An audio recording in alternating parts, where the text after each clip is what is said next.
Hey guys, welcome back to my channel. आप सुन रहे थे मेरे साथ शाह उमर की परी। शाह उमर की परी भाग 45। शहर धनबाद में परी और आशिफ की शादी को एक हफ्ता हो जाता है, मगर परी उमेर को आशिफ से बचाने के लिए कुछ भी नहीं कर पाती। आशिफ घर पर नहीं होता तो परी मौके का फायदा उठाकर घर में चारों तरफ बोतल की तलाश में लग जाती है, जिसमें उमेर कैद होता है, मगर उसे वो बोतल कहीं पर दिखाई नहीं देती। थक हार कर वो कमरे के बेड पर बैठ जाती है। अपने हाथ की अंगूठी को नम आंखों से देखती है जो उसे उमेर ने पहनाई थी। वो प्यार से अंगूठी को चूमती है और फिर उसके नख को बार बार अपनी उंगलियों से रगड़कर पोंछती है।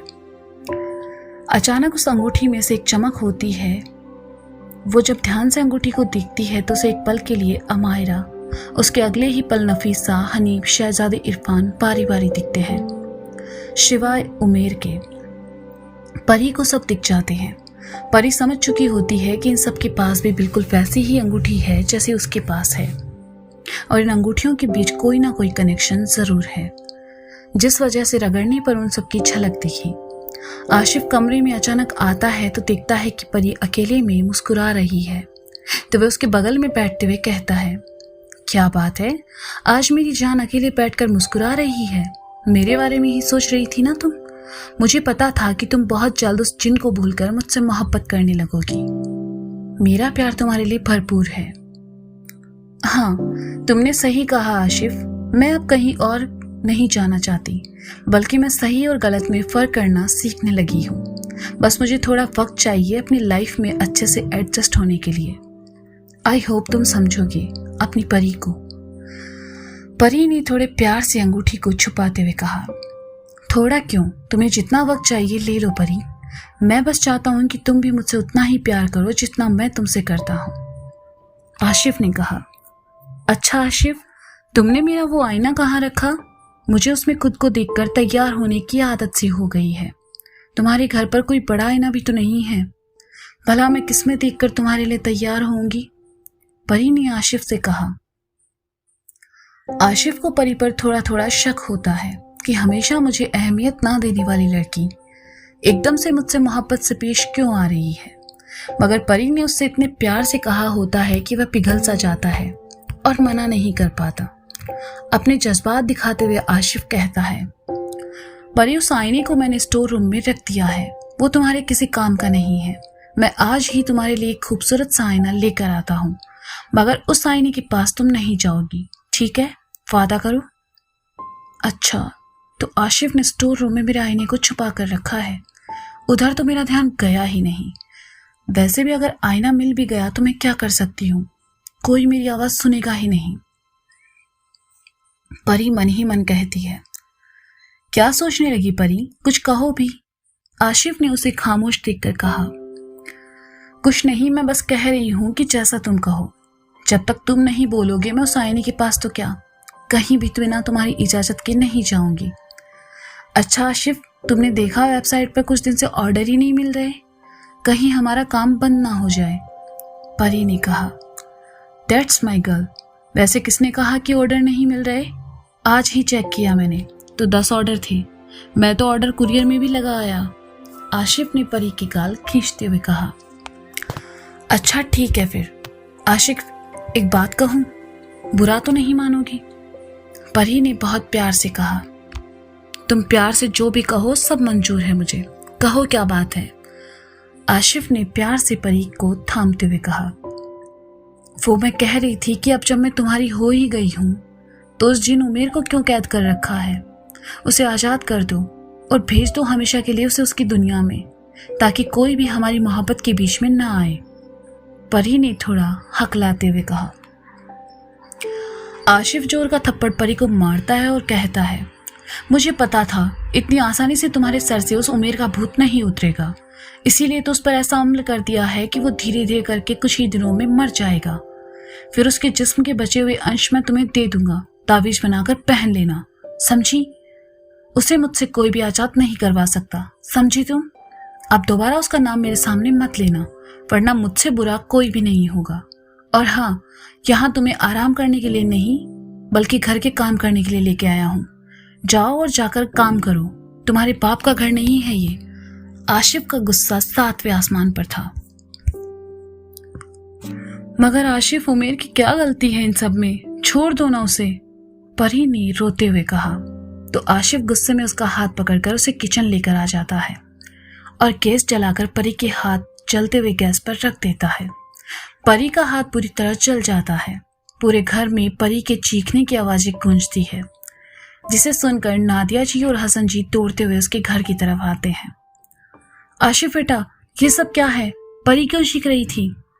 नादिया जी ने अपनी सांसों को दुरुस्त करते हुए कहा। इससे पहले कि वो दोनों घर के अंदर आते, आशिफ उनको बाहर ही रोकते हुए कहता है, कुछ नहीं आंटी, बस आपकी बेटी को थोड़ा सा जरूरी सबक सिखाया है।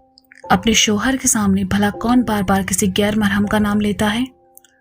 लेकिन आपने तो सिर चढ़ा रखा है परी को, नाम परी क्या रख दिया, खुद को परी ही मान बैठी है ये।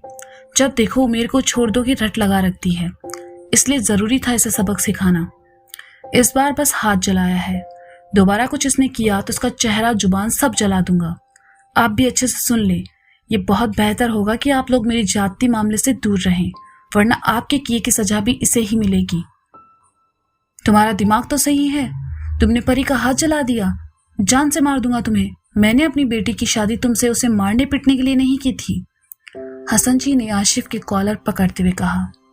औकात में रह बुड्ढे, समझा, ज्यादा उड़ मत, मेरे पड़े एक अमल से तू फिर से लंगड़ा बन जाएगा, इसलिए चुपचाप निकल यहां से, समझा? आशिफ ने अपना कॉलर हसन जी के हाथों से छुड़ाते हुए कहा और उनका एक जोर का धक्का देता है, जिससे वो दूर जा गिरते हैं। नादिया जी जल्दी से जाकर उनको उठाती है। आशिफ, तुम्हें मेरे साथ जो करना है करो, मगर कम से कम मेरे मम्मी पापा से तो इज्जत से पेश आओ। मम्मी पापा, आप दोनों घर जाओ, मैं ठीक हूँ। आप दोनों को कसम है, आप दोनों आप यहाँ नहीं आओगे, परी ने कहा। मगर बेटा, इस कमीने ने इंसान के जुर्म को आखिर क्यों सह रही हो तुम? चलो हम पुलिस में इसके खिलाफ कंप्लेन करते हैं अभी, हसन जी ने गुस्से में कहा। मैंने कहा ना आप लोग जाइए घर, कुछ भी नहीं करना, परी ने गुस्से से चिल्लाकर कहा। तो हसन जी और नादिया जी मायूस होकर अपने घर चले जाते हैं। और तुम, और कोई कसर बाकी है तो वो भी पूरी कर लो, परी ने अपने जले हुए हाथ को दूसरे हाथ से थामे हुए कहा। जितना तुमने मुझे तड़पाया है परी, ये सब तो उसके आगे कुछ भी नहीं है, समझी तुम? आशिफ परी के बालों को पकड़ते हुए कहता है तो परी उसके मुंह पर थूक देती है। परी की इस हरकत से आशिफ को और भी गुस्सा आता है और वो एक साथ 3-4 थप्पड़ पे थप्पड़ परी को मारता है और फिर उसे ले जाकर स्टोर रूम में बंद कर देता है।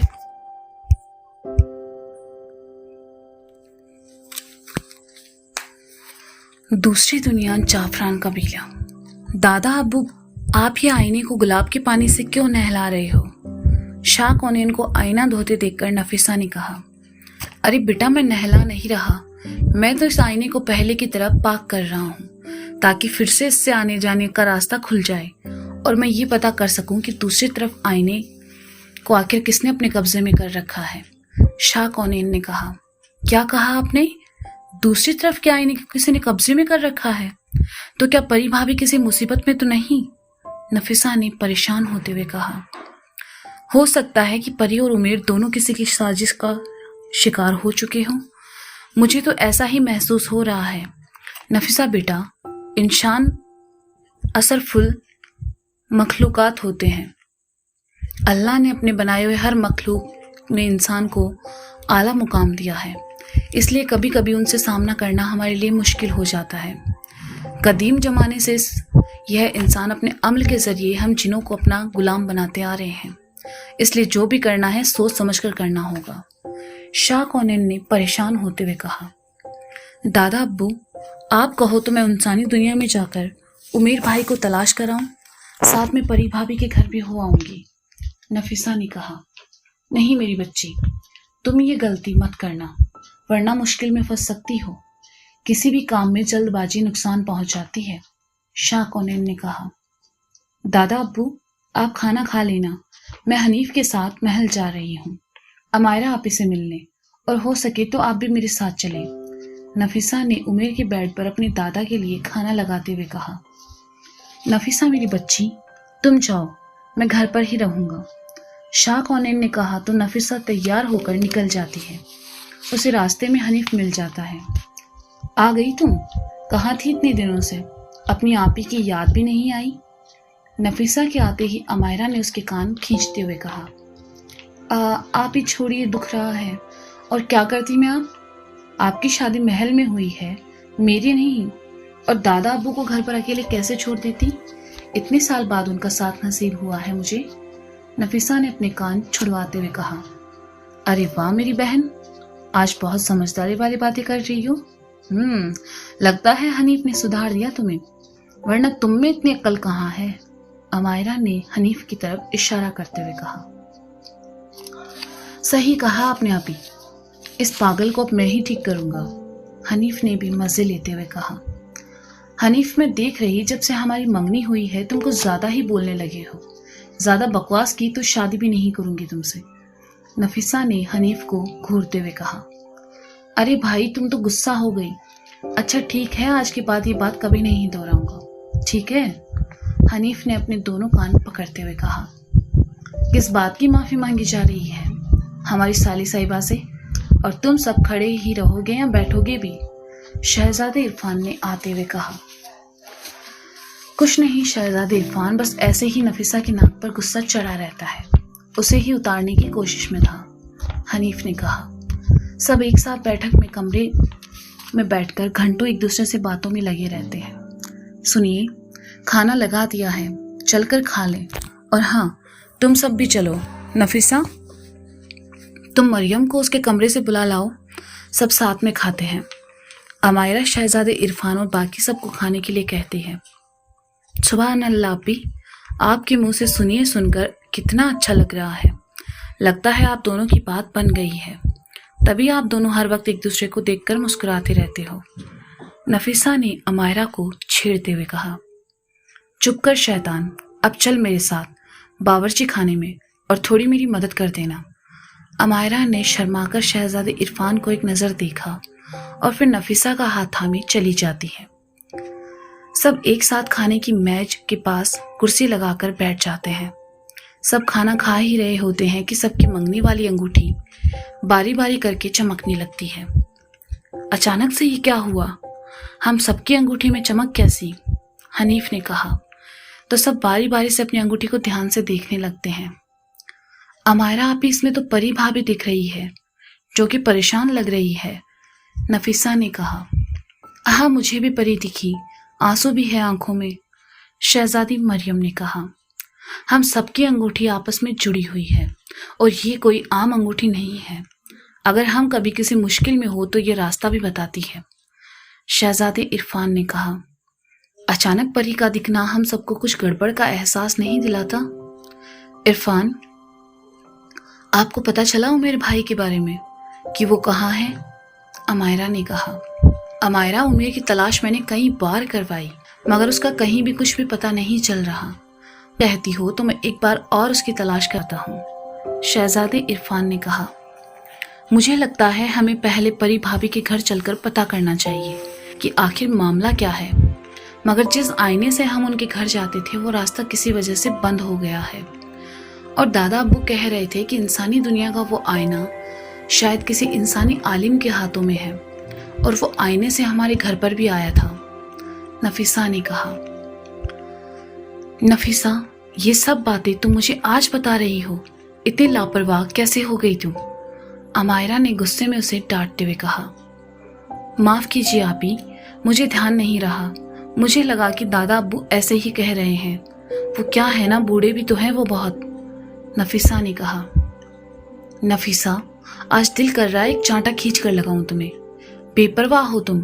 तुम्हें पता भी है कि अगर सच में कोई आलिम हमारे घर आया था तो परी और उमेर भाई जरूर किसी मुसीबत में है, अमायरा ने परेशान होते हुए कहा। शांत हो जाओ अमायरा, कुछ नहीं होगा उमेर को और ना ही परी को। चलो सब मिलकर चलते हैं तुम्हारे घर। जरा मैं भी तो इस आईने का चक्कर देखूं, शहजादे इरफान ने समझाते हुए कहा। इधर शाह कौनेन आईने के सामने खड़े होकर दुआ पढ़कर फूंकते हैं। घंटों की मेहनत के बाद आईना अपनी पहली सी हालत में आ जाता है। تو دوستوں یہ تھا شاہ عمیر کی پری بھاگ 45۔ اس کا اگلا بھاگ آپ جلد ہی سنیں گے میرے ساتھ۔ تب تک کے لیے شکریہ، بائے، اپنا خیال رکھیے اور سنتے رہیں شاہ عمیر کی پری۔